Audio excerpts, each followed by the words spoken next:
What's going on, everybody? Thank you all for joining me today. If you haven't already, please make sure you hit the like button because that's the most important thing you can do for me on this channel. What it does, that helps make sure that those who are subscribed to the channel will indeed get the notifications, and it also helps to push this video through the YouTube algorithm as well. Secondly, if you're new to the channel, or maybe you've been ghost watching this channel for quite time now, please do me a favor and yourself a favor by hitting the subscribe button as well as the bell notification next to the subscribe button so you can be notified whenever I release a new video. And lastly, please make sure you share this video out on your social media platforms to your family and friends to inform them on this news and information. And yes, that does help to give me a slight boost in the YouTube algorithm as well. And with the introduction out of the way, let's get into today's news. And today we have to discuss Kamala Harris's tragic CNN town hall that happened yesterday. It was tragic.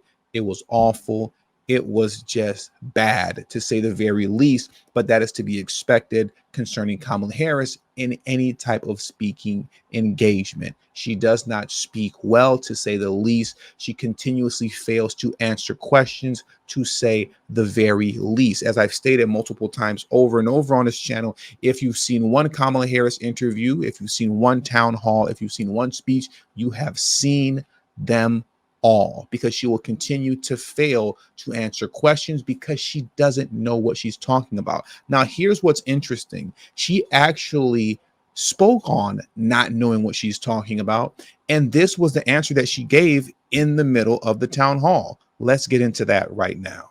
So I may not be quick to have the answer as soon as you ask it about a specific policy issue sometimes, because I'm going to want to research it. I'm going to want to study it. I'm kind of a nerd sometimes, I confess. That's not going to work when you're in the middle of conversations with folks like Putin and Xi Jinping on the world stage, needing to whip out your phone and do a quick Google search. And we have to understand it's not a matter of being perfect, whether or not she's perfect or not, because that's where people will default. Oh, come on, man. You don't know everything. You can't know everything. It's not just simply a matter of her not knowing everything.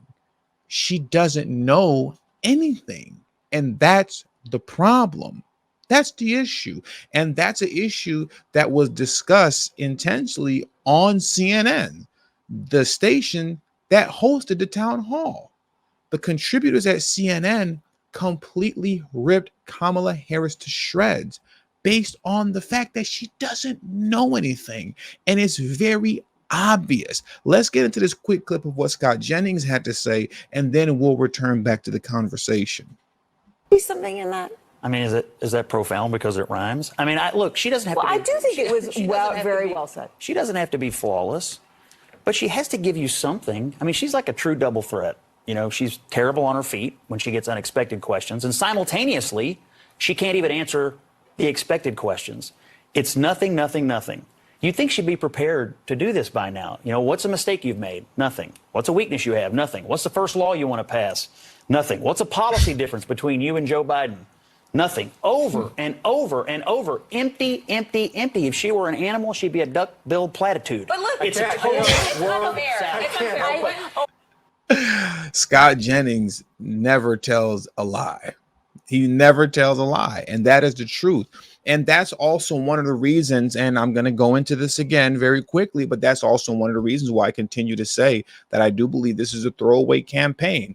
You know, there's no way that Kamala can be this bad unless this is something that's something that's happening intentionally as a stress test on the population and also on the DNC's constituents to see if we can run a bozo the clown campaign like Kamala Harris and Tim Walz, where you have two, not one, but two people on a ticket who can't articulate themselves to save their lives.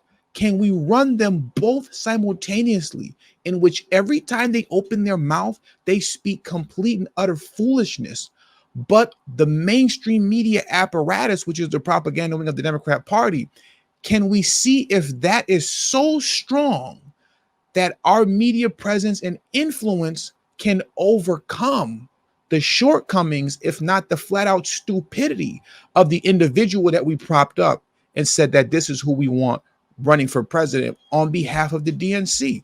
Because if mainstream media press, who is campaigning on behalf of Kamala Harris, with the exception of Fox News and the New York Post, if they're able to convince the people that this is the woman that you need to vote for to be in the office as president of the United States, despite the fact that, let's just be honest, she's as dumb as a box of rocks, then that means they can convince you to get anybody into office.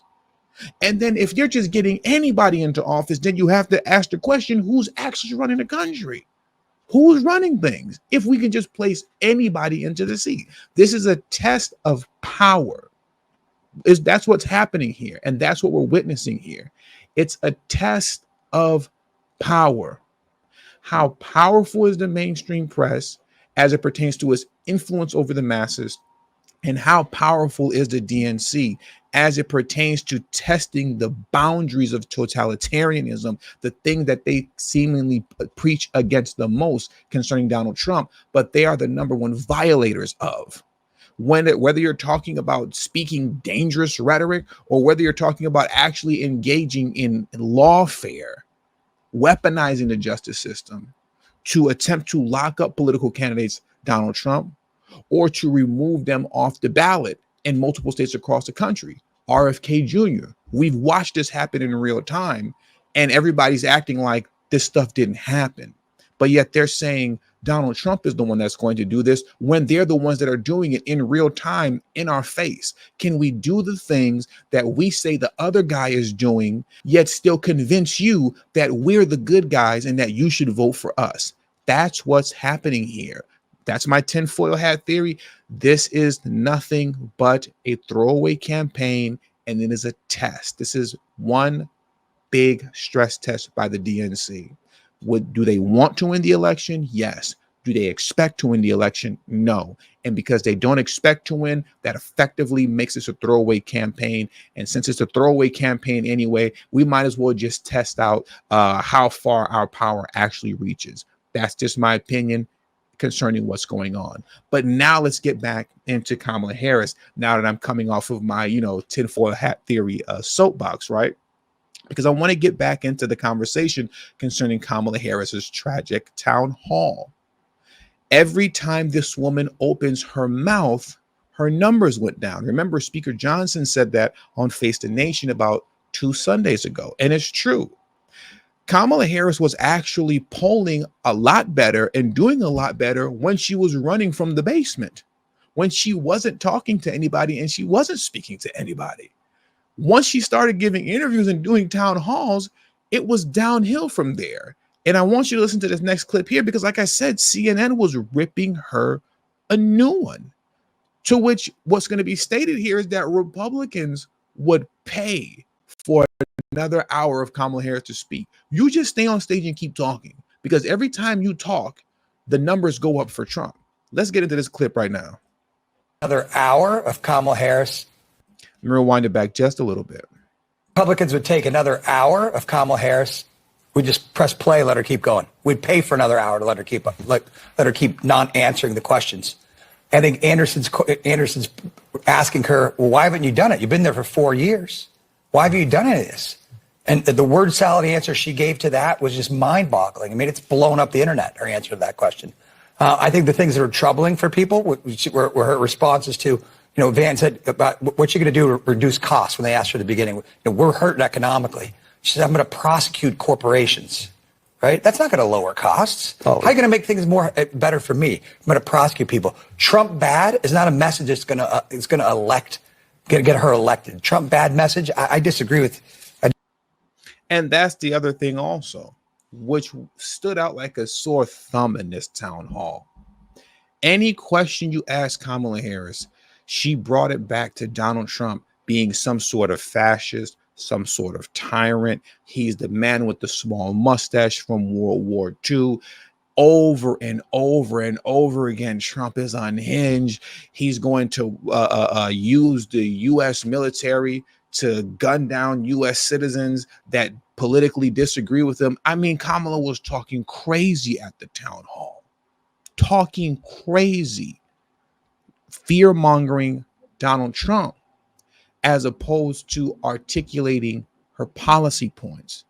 The name of the game at this stage, with about 12 to 13 days to go till the election starts, the name of the game now is persuasion. You need to persuade the undecided and independent voters who are still on the fence. She's not doing that. She's not doing that.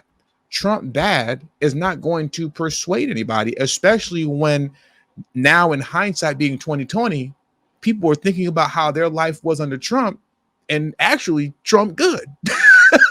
Trump good, actually, not Trump bad. Saying Trump bad is not the message when over the last 4 years, everybody's life has gotten significantly worse. Biden Harris bad, Trump good. Now let's get into this last clip here that I want to play concerning Kamala Harris's word salad. The word salad never ends. It truly never ends. I want to answer a question. Let me rewind that back just a little bit. When she doesn't want to answer a question, her habit is to kind of go to word salad city. And she did that on a couple of answers. One was on Israel. Anderson asked a direct question, would you be stronger on Israel than Trump? And there was a 7-minute answer, but none of it related to the question he was asking. But that's Kamala Harris for you. That's Kamala Harris for you. You can't ask this woman anything to get a direct answer that isn't scripted. And outside of the fact that people are comparing 4 years of Trump versus 4 years of Harris and Biden, to which the obvious choice is 4 more years of Trump, if you want to get the economy back to where it needs to be, and if you want to get the migrant crisis under control and close the border. Outside of that, people's biggest issue with her is just Kamala being so fake, so inauthentic. Her inability to just be her own natural, organic self. She can't do it, or at least she won't do it. And you have to ask yourself, why is that? I don't think I've ever seen a candidate as fake as Kamala Harris. The one who took the cake before was AOC. AOC at one point was the fakest political person that I've ever seen in my life. She was the fakest politician that I have ever seen. She was the definition of a just political chameleon. She is whoever she needs to be to whenever she needs to be it. But Kamala Harris truly takes the cake. She truly takes it. I want to play this last clip now of Kamala Harris talking about praying, right? Talking about how she prays. And this is clearly damage control from her Wisconsin town hall when she was speaking on abortion. A man stood up and said, Jesus is Lord, to which Kamala Harris responded very snarky, very sarcastic, in a very sarcastic way. Oh, you must be at the wrong rally. You might want to go to the rally down the street, meaning Jesus isn't here. So I don't know what you're talking about right now saying Jesus is Lord, because Jesus is not at this rally with me in Wisconsin. Well, she's doing damage control from that still. And here's what she had to say concerning prayer. Did that spiritual kind of connection. I needed that advice. I needed a prayer. And there's a part of the scripture that talks about Esther and a time such as this, and that's what we talked about. And it was very comforting for me. And do you pray every day? I do pray every day. I do pray every day, sometimes twice a day. I grew up. So we grew up a little neighborhood church in Oakland, 23rd Avenue Church of God, and Lord have mercy. That's enough. That's enough. I mean, you can't even, this alleged mythical black church that you're speaking of, in this alleged mythical black neighborhood that you allegedly grew up in, you can't even get the script right concerning the story of your life. You can't even get your origin story correctly. Why are you fumbling and bumbling so much just to tell us your origin story about the mythical black church and the mythical black neighborhood that you lived in? It's unbelievable. And this is the problem. Why no one believes anything that she's saying. This is why nobody believes her. I don't believe she prays. I don't believe she prays twice a day. I don't believe anything that comes out of this woman's mouth. Kamala is whoever she needs to be when she needs to be it. Kamala says whatever she needs to say when she needs to say it. You can't trust and or believe anything that comes out of this woman's mouth. She's a pathological flip-flopper, a pathological liar, someone who cannot be trusted at all whatsoever. And with all that being said, that does it for today's news. So I want to thank you all for joining me today. Please hit the like button on your way out. Subscribe to the channel if you're new to the channel. And also don't forget to follow me on Telegram and Rumble at TD Media Group. That is extremely important that you do that. Please follow me on Telegram and Rumble at TD Media Group. Both my Telegram and Rumble link will be in the description box below, as well as pinned in the comment section as well. Thank you all for your time, and until the next video, peace and have a great afternoon.